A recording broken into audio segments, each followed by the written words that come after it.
of the DA's Federal Congress has wrapped up at the Gallagher Convention Centre in Midrand, with voting for new party leadership scheduled for tomorrow. Newzroom Afrika's reporter Govan Whittles was at the conference and joins us now live. Govan, very good evening to you. Some might say it's still early days, but is the DA really ready to govern South Africa after the 2024 general elections? Well, the party certainly thinks that it's ready to govern nationally, even in coalition. In fact, that's what they're preparing for. Much of the focus of this conference is on preparing the party to be part of a national coalition. The two candidates for federal leader certainly have foregrounded that eventuality or possibility in their different speeches to the delegates, over 2,000 of them. And we're joining you from the Gallagher estate in Midrand, where the conference is happening. Day one has wrapped up. Behind us, there are already musicians preparing for tomorrow. It's wrapped up much earlier than expected, 3 hours earlier. The Democratic Alliance being able to adopt its constitutional amendments without lengthy debates. That's obviously what we've become accustomed to with other parties such as the ANC.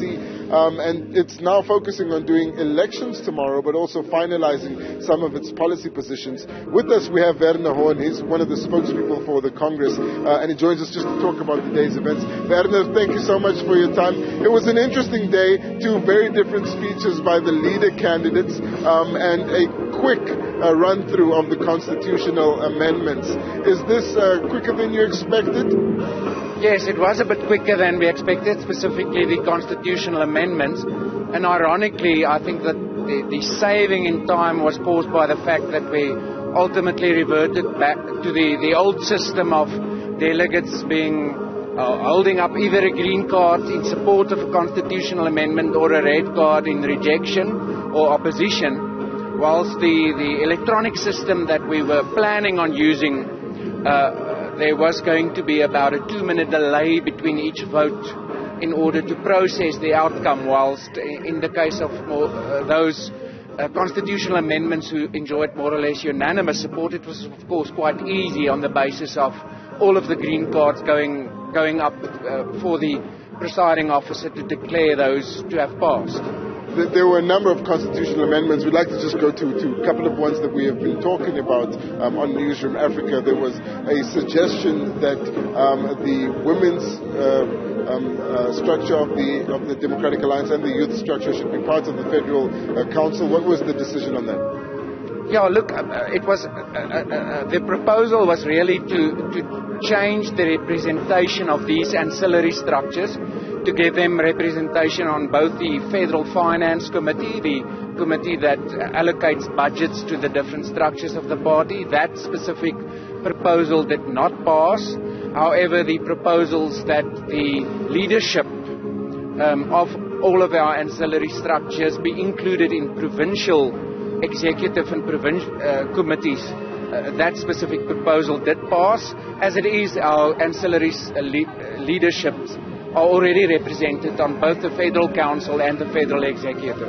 We saw people holding up these green and red cards that you spoke about, and it seemed as though much of the discussion around these amendments had already happened before the conference. Explain to the viewers who might have been anticipating much more interrogative debates here at the Congress why that didn't happen. Yeah, look, the debating of the proposed constitutional amendments has taken place prior to the Congress. So the ordinary process is first to invite from all members, not only delegates, proposals around possible constitutional amendments. Then they're published for comments and alternative formulations. And after that has been sourced from members and delegates, there was, in the run-up to this specific Congress, there was a weekend virtual meeting of delegates where people could register to speak either in favor or in opposition of the proposals.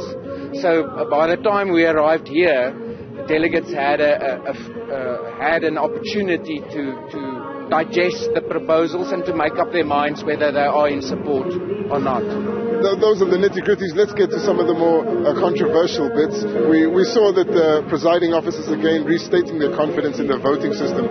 This after there were questions raised about whether or not one of the candidates, Mpho Phalatse, would accept the outcome. As things stand, have there been any questions raised around the voting system by any of the candidates?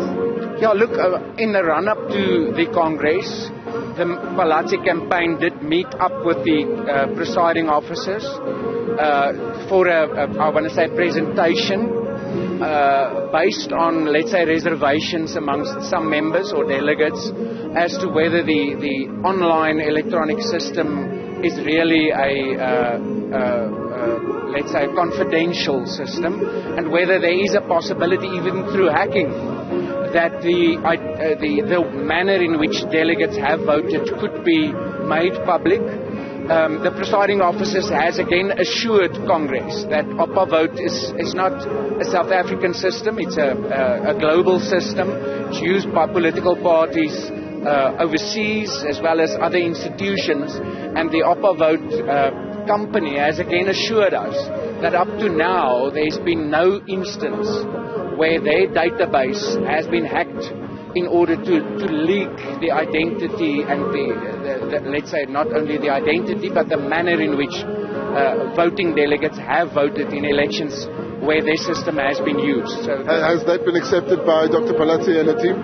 Well, I've not heard that there's further repercussions. I mean, I'm also aware that she did release a video yesterday or the day before in which she has indicated that quite possibly the party should have done more to just explain to delegates how the system is to be secured. And I also saw the announcement by the presiding officers today as a further attempt to then engage with delegates and assure them that there will be confidentiality. All right. The presiding officers also looking at whether or not the campaigners violate any rules of the campaigns. We saw on stage Dr. Phalatse essentially talking about qualifications versus tenure in the Democratic Alliance, comparing Jacob Zuma and Barack Obama. Anything from the speeches by the two leaders been flagged by the presiding officers? I'm not aware whether they have received a complaint as a consequence of the content of the speeches.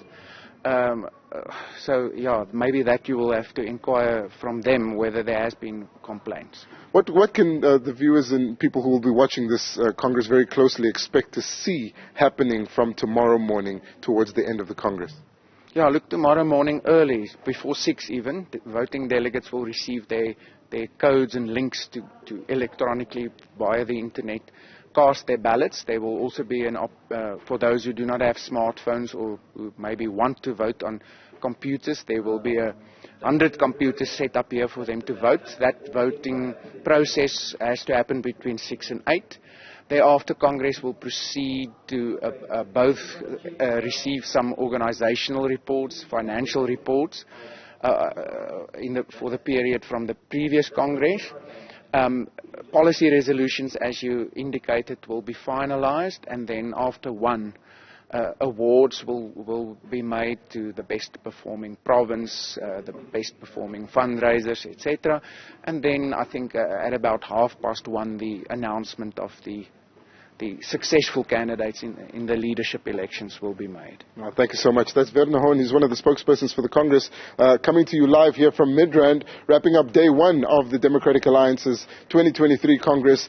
After one tomorrow, they'll announce their new leader, and it's still John Steenhuisen who holds what is appearing to be a dominant lead in terms of support here at the Congress. But Mpho Phalatse today delivering a fiery speech in which she also said that she projects the Democratic Alliance will receive 16% of the vote share in the 2024 elections. That's very different to what John Steenhuisen has projected, and therein lies the difference in opinion between the two leaders. We'll have to see who the Congress believes, but it's clear at this point that Dr. Mpho Phalatse will have an uphill battle to fight in her race to try and take the leadership of the Democratic Alliance. We'll be back back with more insights about the DA after the break. And of course, tomorrow we'll be broadcasting from the Gallagher estate here at the venue of the Democratic Alliance's conference from early in the morning, from around 7 a.m.